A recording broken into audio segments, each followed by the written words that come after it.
네, 안녕하세요. 365일 온열 치료 42대 아미랑의 김선만입니다. 지난 다사다난했던 항상 다사다난이라는 표현을 많이 쓰는데 일이 없은 적이 없었으니까요. 그래서 다사다난했던 2025년이 이제 끝납니다. 지금 이 방송이 나갈 때가 2026년 1월 1일입니다. 사실 제가 그 목요일 날 7시에 맞출 수가 없어가지고 조금 미리 녹화하는데 뭐 실제로 그 어떤 대본을 보고 하는 건 아니고 직접 라이브 방송처럼 하니까 그냥 라방이라고 믿어주시기 바랍니다. 그래서 지금은 그 28일, 29일이죠. 29일 지금 일요일입니다. 일요일 날 낮에 나와서 지금 녹방, 라방을 위한 녹방을 하고 있습니다. 이제 1월 1일이네요. 이제 이 방송이 나갈 때는 1월 1일인데 새로운 새해는 또 좋은 일들만 있으시고 간에 평안하시고 또 우리 암이랑 가족 여러분, 암 환자 여러분들 다 모두 건강하고 또 정상적인 삶을 살 수 있도록 많은 그 행운이 깃들기를 바랍니다. 그럼 오늘도 첫 방송에서 좀 한데 이제부터는 이제 1월, 2월, 3월 뭐 이런 식으로 해서 약간 어떤 그 달에 어떤 주제 뭐 이런 식으로 좀 해볼까 합니다. 그래서 이번 달에는 이제 첫 번째가 그러니까 이제 암을 이제 진단 받게 됐을 때 그럼 이 치료를 언제까지 해야 될지라는 그런 의문들이 많이 듭니다. 이제 그런 거에 대한 거. 그다음에 이제 두 번째 주에는 그럼 암을 진단받는데 암 환자들이 너무 당황할 수가 있어요. 그래서 당황하지 않고 어떻게 암에 대해서 이제 그 알아가고 나에 대한 그런 병력, 그다음에 진단에 대한 정확성, 그다음에 혹시 다른 건 없는지 준비할 건 없는지 등등.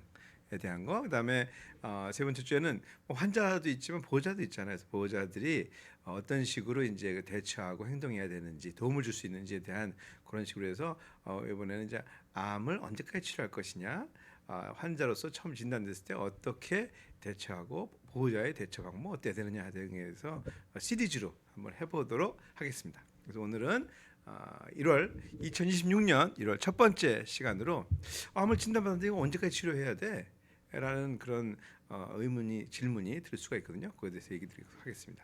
그럼 먼저 지난번 마지막 질문이었죠. 가족이 폐암 4기 진단을 받았고 수술을 못하고 방사선 항암만 할 수 있다고 하는데 보조요법으로 가장 중요한 두 가지만 추천 부탁드립니다. 왜 대학병원 교수님들은 항상 부정적으로 말씀하시는지 모르겠네요라는 질문이 있었습니다. 한번 보면서 연달아서 하도록 하겠습니다. 참 세월 빨라요. 제가 암이랑 시작한 게 엊그제 같은데 이제 4년째 접어듭니다. 2023년 1월 1일자로 다부진 포부로 암 환자들한테 도움을 주겠다고 이제 했는데 벌써 3년이 됐네요. 오늘 치료만 한 해 10,000건 이상 하니까 아마 가장 많이 우리나라에서 전 세계에서 제일 많이 하지 않을까 생각을 하는데 어찌됐거나 더 열심히 하도록 하겠습니다. 자, 질문 주신 거 수술 못 받고 이제 항암만 할 수 있다고 하는데 보조요법 당연히 보조요법 생각나실 겁니다. 그래서 뭐 요법이라기보다는 보조 치료라고 저는 생각하는데요. 보조라는 이름이 있어서 뭐 별거 아닌 것 같다고 생각할 수도 있지만 사실은 상당히 중요합니다. 그래서 보조를 통해서 암 환자들이 기존에 있던 여러 가지 치료 방법들 이 경우에는 항암이겠죠. 방사선 이런 경우에 더 도움을 받을 수 있는 것들이 있는지 하고 그다음에 환자 컨디션을 유지하는데 보조 치료가 상당히 많습니다. 특히 저희 암이랑에서 하는 치료들이 아주 강력한 저는 보조 치료라고 생각하고 향후에는 주 치료로 같이 편입되기를 바라는 마음입니다. 뭐 워낙 많이 얘기 드렸기 때문에 그런 것도 있다는 것이고 당연히 필요하고요. 그러니까 그런 것들 그러니까 병원에서 해줄 수 있는 치료가 있고요. 또 하나 중요한 것은 두 번째입니다. 이건 병원에서만이 아니라 개인적으로 굉장히 중요한 건데요. 영양 상태를 유지하는 것이 중요합니다. 특히 항암이나 방사선을 받는 경우에 있어서는 영양 상태가 상당히 중요하고 경우에 따라서는 그런 치료들을 못 받거나 또는 부작용이 더 심해지는 경우도 있습니다. 그렇기 때문에 반드시 영양, 운동, 뭐 호흡제할 수면 등등 이런 생활 관리가 더 중요합니다. 그래서 보조라는 것이 반드시 누가 도움만 주는 것이 아니라 스스로 해결할 수 있는 그런 치료가 더 중요할 수도 있고요. 그 중에서 영양과 운동은 너무나도 중요해서 강조를 항상 하고 있습니다. 이거는 이제 그 유럽 임상 영양 대사학회라고 있어요. 영어로 ESPN 약자가 딱 맞지는 않는 것 같은데 뭐 찾아보면 유로피안 소사이티 for 클리니컬 뉴트리션 앤 메타볼리즘 하여튼 어쨌거나 유럽 쪽에서 임상 의사들 하는 의사들이 영양과 대사 쪽에 관계된 그런 대규모 학회 그리고 모임을 갖고 있는 그런 데입니다. 그래서 그런 곳에서 이게 언제 나온 거냐면은 2020년 같은데요. 제가 때는 안 보이는데 이 당시의 내용은 뭐냐면 암에 있어서 도대체 어떤 영양이 중요하냐에 대한 것을 갖다가 자료로 배포한 그런 자료입니다. 굉장히 많은 분들이 참여해서 만들었기 때문에 굉장히 의미 있는 자료입니다. 거기에 나오는 내용이죠. 그래서 자 진단 시점부터 평가하고 노력해야 된다 이렇게 나와요. 진단 시점부터예요. 진단 시점부터 체중의 변화, 그 진단 전부터 체중 변화가 있을 수 있고요. 그다음에 그 먹는 양의 변화라든지 뭐 식욕이 떨어져서 그럴 수도 있고 또는 치료 때문에 그럴 수도 있는데 어찌됐거나 체중의 변화는 뭐 당연히 중요한 거 보기만 해도 알지만 섭취량 같은 것도 체크를 해야 되고 그다음에 근육 상태도 상당히 중요해요. 근육은 항암제다라고 저는 항상 얘기하는데 근육량이 중요하다. 그래서 정기 평가가 중요합니다. 목표는 좀 단순하게 딱 했더라고요. 보통 칼로리는 하루에 킬로그램당 25 내지 30. 그러니까 말 예를 들어서 뭐저 60kg라 그러면은 6, 38, 한 1,800 칼로리 정도는 최소한 먹을 수 있어야 된다.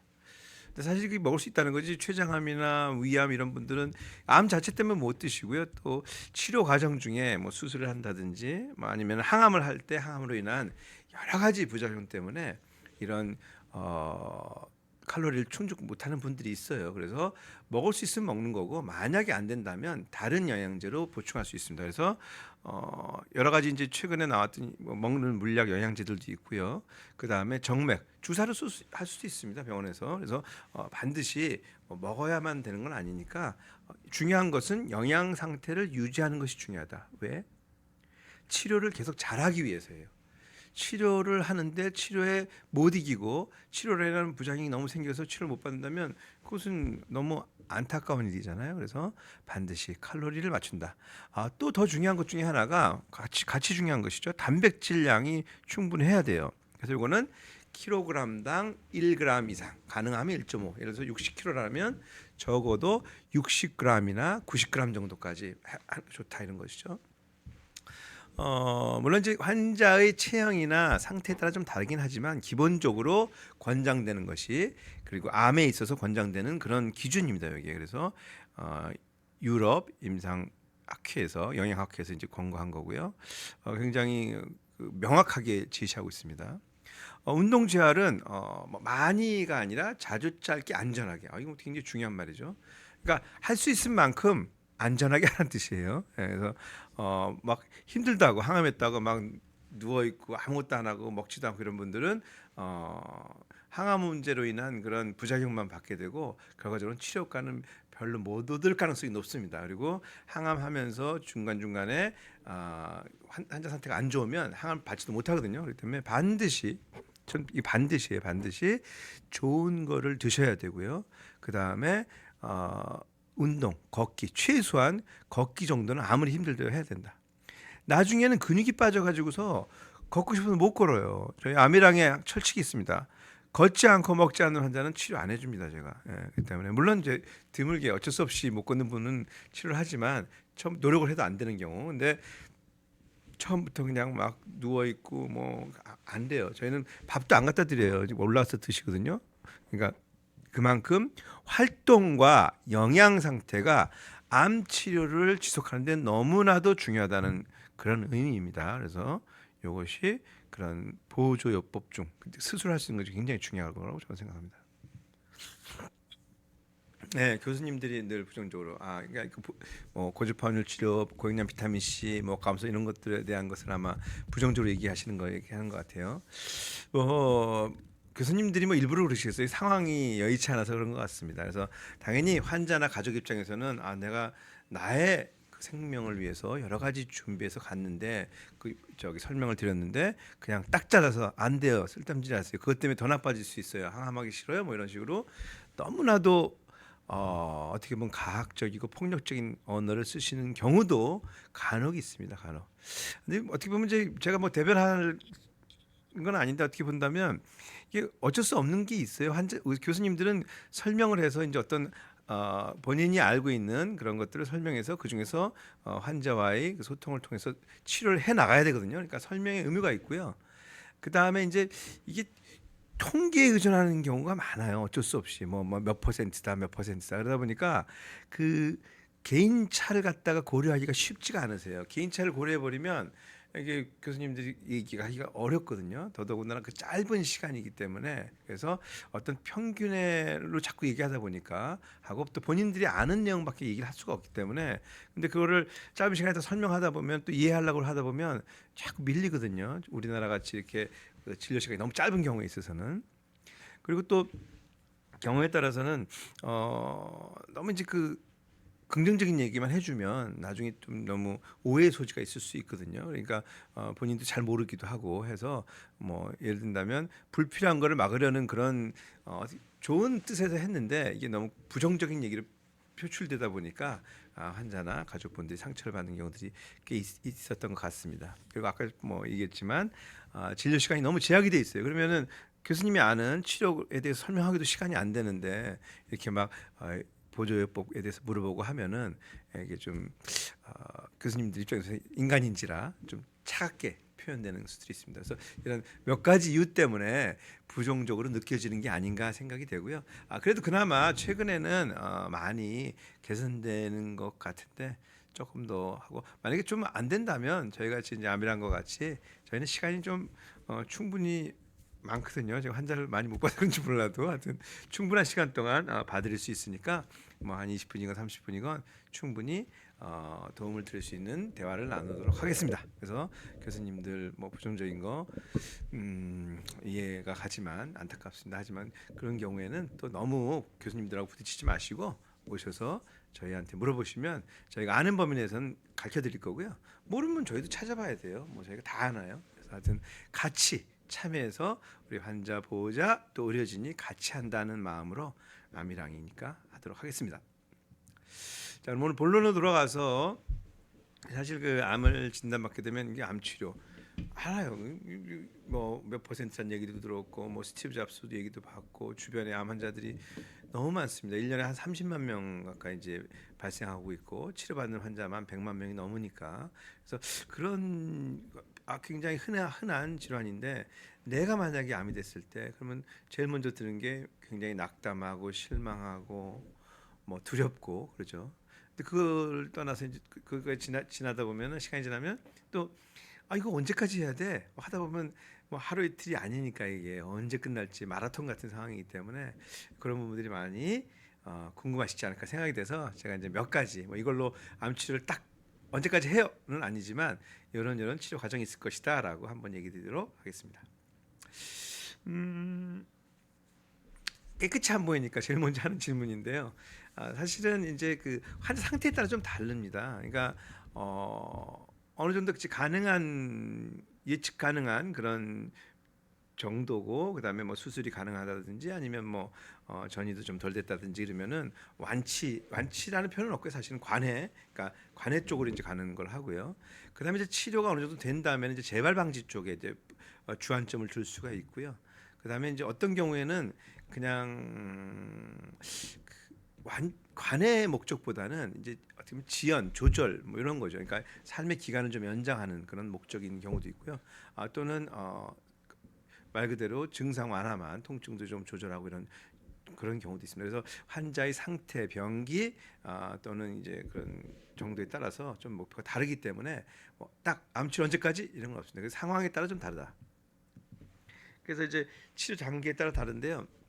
아까 했듯이 이제 관해가 목적이면 이제 없애기 위해서 목표를 잡을 거고요. 그다음에 재발 방지는 이제 다 재우지 않게 또는 조절은 이제 오래 좀 삶의 기간을 좀 연장하면서 본인이 하고 싶었던 또 못했던 것들을 또 이제 하게 해드리는 거고 또 완화는 얼마 남지 않은 여명이 남지 않은 그런 예상이 되는 분들한테 증상이라도 어떤 치료적인 목적보다는 증상과 삶의 질을 갖다가 조금 더 올려드리는 그런 쪽으로 하기 때문에 조금 암치료 언제까지라는 부분이 이런 그 목표에 따라 좀 다를 수가 있다고 생각됩니다. 그래서 이제 완치를 목표로 한다, 관해를 목표로 한다 그러면은 일단은 정해진 치료 과정을 좀 알아야 될 거고요. 그다음에 영상이나 이제 반응을 이제 확인하면서 갈 텐데 결국 목표를 없애는 것이 돼서 그리고 또 병의 병기나 또는 암종에 따라서 치료의 표준 프로토콜이 많이 있습니다. 그래서 그런 것들에 따라서 항암의 종류도 있고 하니까 그걸 통해서 이제 치료 종류까지 보통은 예를 들어서 유방암 같으면 선항암 4 내지 8회 하고 그다음에 허투 양성일 경우에는 허투에 대한 약을 후항암으로 쓰고 수술을 하고 또 경우에 따라서는 방사선 치료한다. 그러면 보통 한 1 내지 2년이 있고요. 그다음에 호르몬 양성인 경우에는 또 타목시펜이 5년 간다. 이런 식으로 해서 그 과정이 있거든요. 그래서 적어도 그렇다면 한 5년은 걸리는 거잖아요. 그래서 5년 정도 이런 식으로 그 언제까지 간다는 게 정해져 있을 수 있습니다. 반면에 그렇지 않은 경우는 좀 다르겠지만 그럼에도 불구하고 치료 종류가 관리 종류하고는 좀 다릅니다. 그러니까 그러니까 관해가 됐더라 하더라도 계속해서 추적 관찰을 하고요. 그다음에 재발이나 전이의 문제가 항상 존재합니다. 암은 일단 한번 걸리면 없어지지 않는다고 보는 것이 타당하다고 최근에는 생각하게 됐습니다. 특히 김혜신 박사님하고도 많은 얘기를 나눴는데요. 재발이 안 되는 암은 없다. 그게 퍼센트가 적고 많을 뿐이죠. 실제로 유방암 환자들은 5년, 10년 후에 제가 재발해서 오는 환자들이 비일비재합니다. 꽤 상당히 많습니다. 그렇기 때문에 초반에 치료가 중요하고 또 초반 관리가 중요합니다. 그래서 재발 위험이 높은 기간에는 그런 것들도 추적해서 봐야 된다는 것이고요. 어찌됐거나 관해가 되는 그런 암종인 경우에는 그거에 맞춘 5년입니다, 2년입니다, 다 있습니다. 그래서 그거에 맞춰서 한다고 생각하고 그때 없어지면 그럼 관해가 된 것이죠. 그래서 언제까지? 관해될 때까지. 보통 이 암은 얼마야? 5년이야, 1년이야, 2년이야. 또 하다 보면 수술이 가능하면 수술하고 나서 어떻게 돼? 이게 나와 있으니까 암종별로 조금 다르긴 하지만 완치 단계는 그래도 어느 정도 기간이 정해져 있다라고 할 수 있고요. 재발 방지는 일단 우리가 관해가 됐더라도 재발 방지를 위해서 노력을 하는데요. 사실은 그 부작용도 있기 때문에 어떤 걸로 재발 방지를 목표로 할 것이냐, 그냥 기존에 있던 항암으로 이제 가는 경우들도 있고요. 그렇지 않고 그냥 우리 보조 치료라고 얘기하는 것들 같이 할 수도 있습니다. 무엇보다도 그 재발 방지를 위해서는 일단 환자가 그 컨디션을 유지하는 것이 상당히 중요하고요. 그다음에 그런 치료를 통해서 불이익을 받는 것이 더 좋지는 않거든요. 그래서 그런 것들을 감안해 가면서 부작용이 적으면서 또는 부작용이 있더라도 재발 방지 효과가 있다면 어쩔 수 없이 하는데 그거를 체크해 가면서 하는 것이 필요하다. 그래서 계속해서 변화되는 그런 것들이 필요할 수 있습니다. 그래서 재발 방지 치료할 때도 좀 다르고요. 이때는요. 유지 치료는 이거는 어떻게 보면은 연장, 고식적 치료라는 표현을 많이 쓰는데요. 의학적으로는 관해의 개념보다는 삶을 이제 유지하고 조금 더 시간을 갖는 그런 목적일 수 있습니다. 경우에 따라서는 이 경우에도 굉장히 오래 아주 본인의 암으로 인해서 돌아가지 않는 분들도 있습니다. 그렇기 때문에 유지 치료는 무조건 안 좋은 상황이고 관해 치료는 좋은 이런 게 아니라 유지 치료를 잘해도 삶을 유지해서 가는 분들이 있다. 역시 마찬가지로 가장 중요한 것은 효과적인 측면도 중요하지만 부작용의 측면을 항상 봐야 됩니다. 그래서 부작용이 일상을 무너뜨릴 정도라면 사실은 유지 치료가 효과적이지 않다고 보는 게 더 맞습니다. 효과라는 것은 암을 제압하는 것을 얘기하는 것이고요. 부작용은 그런 치료로 인해서 환자가 고통받는 것이거든요. 그래서 부작용을 통해서 그 치료를 통해서 고통을 받는 게 너무 강하다면 그 치료를 유지하지 않는 것이 필요할 수도 있다고 생각할 수 있습니다. 유지 치료가 잘 들으면 유지하는 거예요. 힘들지도 않고. 근데 암은 제어가 되는데 너무 힘들어요. 부작용 때문에. 그러면 조절하거나 조절을 줄이거나 또는 변경할 수 있는 것이죠. 효과가 떨어지면 당연히 뭐 재설정하는 것이고요. 그리고 그렇게 하다가 치료를 쉬어야 될 경우가 있어요. 너무 부작용이 심해서. 특히 제일 문제는 이 유지 치료를 하는데 암이 더 자라지 않고 오히려 좀 줄었거나 괜찮은데 환자가 너무 힘든 거예요. 말초신경병증이라든지 몇 가지 부작용으로 인해서. 그러면 그때는 할 수가 없거든요. 또 여러 가지 그 면역적인 문제가 생긴다든지. 그러면은 쉴 수도 있습니다. 쉬는 것은 포기가 아니에요. 그냥 진짜 쉬는 거예요, 그죠? 그리고 회복이 된다면 다시 치료할 수 있고요. 이런 회복기에 오히려 그냥 유지돼서 쭉 가는 분들도 있습니다. 그래서 참 암은 정말 모르겠구나라는 생각을 너무 많이 하는데요. 오히려 쉬었더니 암이 더 안 자라고 또 편안하고 치료를 안 하니까 부작용도 없고 뭐 이런 경우도 있을 수 있다. 그래서 암은 아무도 모른다 그래서 암입니다. 다 아는 것 같지만 아무도 몰라요. 그래서 하여튼 여러 가지 쉰다고 해서 반드시 두려워하지 마시고 거기에 맞춤형으로 상황에 따라서 치료를 견딜 수 있고 암이 제압이 되면 가는 거고요. 너무 힘들면 좀 쉴 수도 있는 거고요. 또 효과가 없으면 바꿀 수 있습니다. 그것이 시간에 대한 핵심일 수 있습니다. 완화라 그러면은 마치 치료가 아닌 것처럼 느껴질 수 있습니다. 근데 최근 여러 가지 가이드라인, 국제 가이드라인에 의하면 완화 목적의 그런 행위도 치료로서 봅니다. 세계보건기구에서 이것은 고통을 경감시키고 예방하는 거 이것도 치료죠. 적극적인 치료가 되는 것입니다. 그리고 이런 완화 치료는 반드시 말기에만 하지 않기를 권고하고 있습니다. 최근에는 질병 초기부터 환자들이 힘드니까 그런 완화할 수 있는 여러 가지 방법들이 이것이 결국 치료다라고 최근에는 많이 바뀌고 있습니다. 단순히 수술로 제거하고 방사선으로 파괴하고 항암으로 억제하는 것만이 치료가 아니고 환자의 삶의 질을 올려주고 또는 그런 치료들이 잘 될 수 있게 도와주는 것들도 역시 치료라는 관점이 확립이 됐다고 할 수 있습니다. 온열 치료 영양준제 이거 다 치료 행위입니다. 최근에는 저는 이제 최근에 보험회사들이 이런 거 갖고서 치료 행위가 아니기 때문에 보험금을 못 준다 이런 거를 우리 환자들한테 많이 통해서 마치 겁주듯이 그러면 암보험 들게 하지 말든지 참 난 우스운데요. 그래서 뭐 서류를 써주는데 그럴 때 이제 이런 가이드라인을 적어줍니다. 그래서 아니 세계 보건기구에서도 이걸 치료라고 하는데 환자한테 잘 못 먹어서 영양제 주는 게 그게 치료가 아니면 뭐가 치료예요? 밥도 못 먹는 분한테 입으로 들어가지도 못하는 분을 정맥으로 영양제를 줬어요. 다 말라가고 영양 수치 보니까 다 떨어져 있어요. 아연도 떨어지고 그래서 줬단 말이에요. 그랬더니 그냥 그런 건 중요하지 않고 기본적으로 항암이나 방사선 치료가 아니니까 이건 치료가 아니니까 지급을 못 해주겠습니다라고 그런 거를 이제 환자들이 갖고 오셔서 굉장히 낙담하시는 분들이 많았습니다. 저는 아닙니다.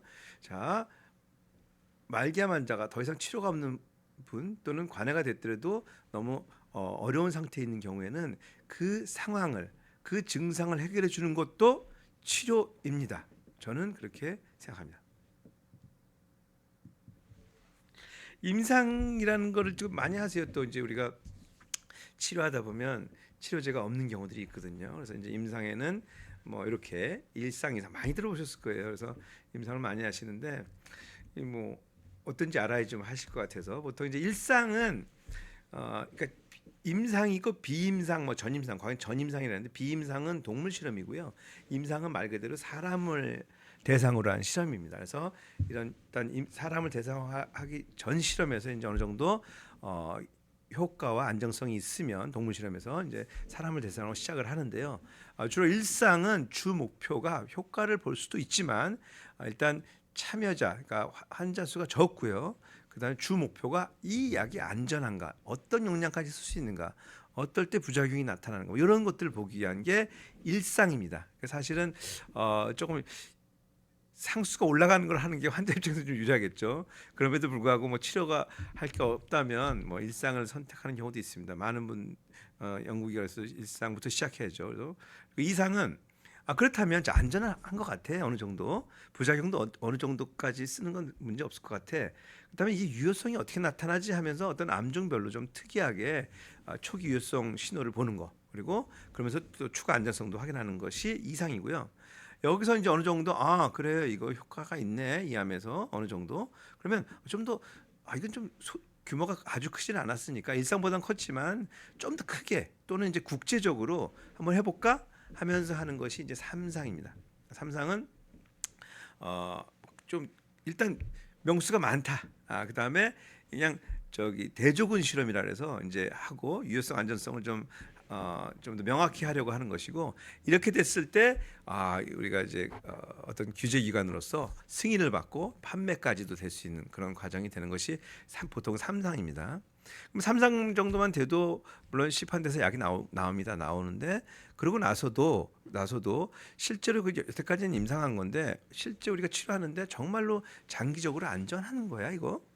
또는 그래 그 전에는 나타나지 않은 부작용은 혹시 없을까라는 그런 어떤 현실적인 현실 세계에서 현실 임상 상황에서의 추적을 하는 것을 사상이라고 합니다. 그래서 이렇게 임상의 의미가 있으니까 우리 환자분들은 그 상황에 맞춰서 이제 선택을 하시고요.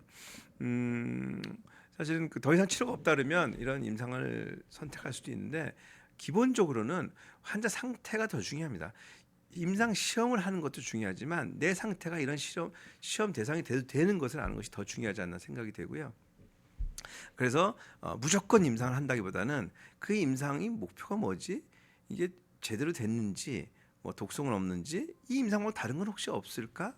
나는 이거에 대해서 어떻게 생각하지? 삶의 기간도 있지만 삶의 질이라는 문제도 있기 때문에 거의 뭐 걷지도 못하고 그냥 하루에 반 이상을 누워 있는 분이 그냥 단순히 생명 연장이라는 시간 연장만 갖고서 선택하는 것은 조금 맞지 않지 않나 제 개인적인 생각이고요.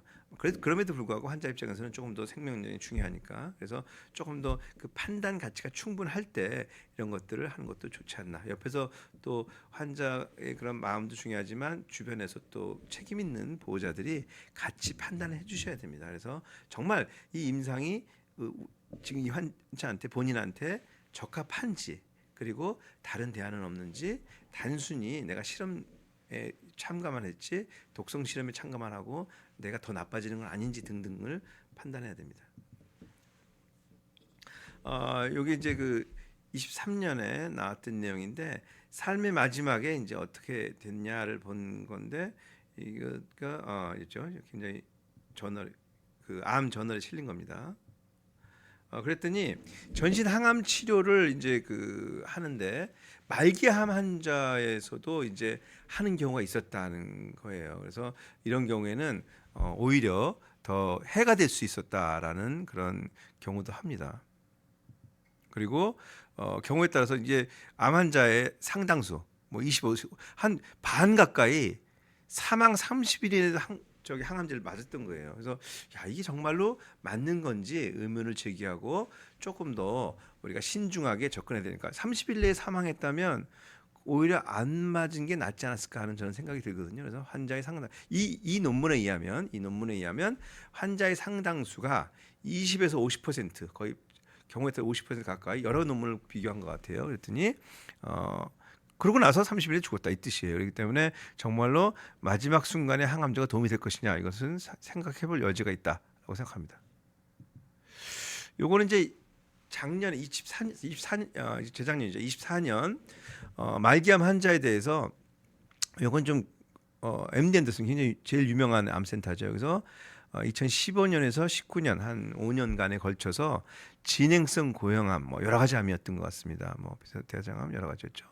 에 대하여 평균 연령이 67.3세인 환자 88,446명, 뭐 굉장히 많은 환자랬죠. 그래서 정말 치료했더니 말기암 항암제가 정말 삶의 질에 도움이 됐을까라는 연구였죠. 연구를 했더니 결과가 전신 항암요법을 받은 그 말기암 환자의 그 생존율이 더 높지 않았다. 그러니까 이 항암제의 그런 생존율 상승 효과가 없었다는 거예요. 근데 문제는 더 힘들어했다는 것이죠. 그것이 더 중요한 것 같아요. 그래서 저는 말기암일 경우에 특히 거동이 불편한 경우에 항암 지속을 너무 하는 것은 무리가 있지 않나 생각을 합니다. 저희 병원은 환자였고요. 73세 환자였습니다. 24년 6월 1일 날 간암 판정을 받았고 뭐 하자마자 1차 부작용이 너무 심해서 저희 병원 올 때 거의 걷지도 못하셨어요. 주치의로부터 1, 2개월 산다. 환자는 뭐 뇌경색도 있었고 고혈압도 있었고 물론 걷긴 걸으셨다고 하지만 병 전에는 근데 저희 병원 올 때는 휠체어로 오셨었어요. 그래서 굉장히 심한 상태였다. 제가 유튜브에 있는 분인데 이게 간암이에요. 암 전체. 간이 이렇게 동그란 이렇게 있는데 이 동그란 이 전체 크기가 간의 한 80% 이상 암이었다라고 볼 수 있습니다. 살 수가 없죠. 복수도 많았고 이때는 복수. 저희 병원 왔을 때 6월 달부터 치료를 했는데 7월 19일 날 8.3 굉장히 안 좋죠. 간 수치 높았고 네. 간염에 의한 B형 간염 가는 경우였죠. 이 AFP가 간암 때 올라가는 건데 7까지가 정상이에요. 이 환자가 7월 19일 날 25,445. 너무 빨리 자라고 암이 컸다. 알부민 떨어져 있고. 요거는 이제 좀 치료하는 중이었는데 여기 보면은 횡격막 밑에 간이 이렇게 크게 보이죠. 커져 있고 다 피골이 상접하고 악액질 상태였습니다. 온열 치료하고 비타민 C 치료만 온열 치료만 했으면 거의 지금 통통하시죠? 예, 통통하시고 이분이 한 7개월 정도 사셨어요. 그런데 중간에 걸으셨고 농사까지 지셨어요. 중간에는 하고 싶은 다 하시다가 중간에 그 간암 부위에 출혈로서 갑자기 쇼크로 돌아가셨는데 어머님이 너무 고맙다고 그래서 삶의 질을 유지하고 돌아가셨습니다. 그래서 이제 이런 퍼포먼스 스코어인데요. 되게 미국 암 임상 연구 협력 그룹이라는 데서 합니다. 그래서 0부터 5까지인데 여기서 이제 50%만 보면 돼요. 그러니까 50% 이상은 침대 밖에서 사는 사람과 50% 이상을 침대에서 사는 사람. 그러니까 3번부터는 안 좋죠. 4번은 뭐 누워만 있는 분, 5번은 돌아가신 분, 0. 그래서 0, 1, 2까지는 그래도 항암을 해볼 수 있는데 거의 대부분은 침대에 있는데 임상을 갈 필요는 없지 않나는 생각을 합니다. 그래서 이게 굉장히 중요한 그런 기준이고 대학병원에서도 많이 쓰고 저희는 뭐 기본적으로 많이 쓰고 있습니다. 그래서 치료의 효과도 중요하지만 환자의 상태가 어떤 치료의 지속과 또는 임상의 선택에 더 중요한 요소일 수 있다는 것을 이 자리를 빌어서 얘기 드리고 싶습니다. 네, 이것이 암이랑의 생각이었고요. 그럼에도 불구하고 이제 우리 환자분들 가족분들은 마지막 끈까지 하고 싶은데 그런 그 어떤 판단을 할 때 치료를 계속할 것이냐 상태가 안 좋은데도 또는 적극적인 치료죠. 항암이나 방사선 같이. 그다음에 어떤 임상에 들어갈 것이냐 이런 걸 판단할 때 그런 내 지금 현재 상태를 충분히 살펴보시는 게 좋고요. 만약에 좀 살펴보기 어렵다면 언제든지 암이랑에 오시면 제가 판단하는데 조언을 드리도록 하겠습니다. 네. 1월 1일 첫날 암이랑의 김선만이었습니다. 뭐 좀 첫날은 좀 길었네요. 네. 안녕히 계세요. 왔어 질문이? 질문 있었구나. 그럼 안 되겠다. 네. 질문을 참 받아야죠. 죄송합니다. 끝낼 뻔했네요. 안녕하세요, 원장님. 전신 온열 치료를 해야 NK 세포가 늘어난다고 알고 있는데 혹시 사이모신이 이를 대체할 수 있을까요? 주사로 사이모신을 맞아도 면역 세포가 증가한다고 들어서요. 사실 요거는 근데 온열 치료가 좀 헷갈리는데 온열 치료는 전신 온열 치료도 있고 국소 온열 치료도 있습니다. 그래서 저희가 하는 건 지금 국소 온열 치료고요. 전신은 몸 전체를 이제 열을 올리는 그런 방식입니다. 그래서 일단 온열 치료라고 생각하고요. 온열 치료와 사실 NK 세포는 조금 다릅니다. 결이. 온열 치료는 열을 통해서 면역을 전반적으로 올려주는 그런 작용을 하는 것이고요. NK 세포도 면역을 활성화시키는데 이건 좀 다른 방향으로 이제 활성화시킵니다. 면역을 균형화시키고 물론 어느 정도는 자극을 하는 효과도 있지만 조금 다른 면이 있는데요. 제가 다음 시간에 좀 더 자세히 얘기 드리도록 하겠습니다. 지금까지 아미랑의 김선만이었습니다.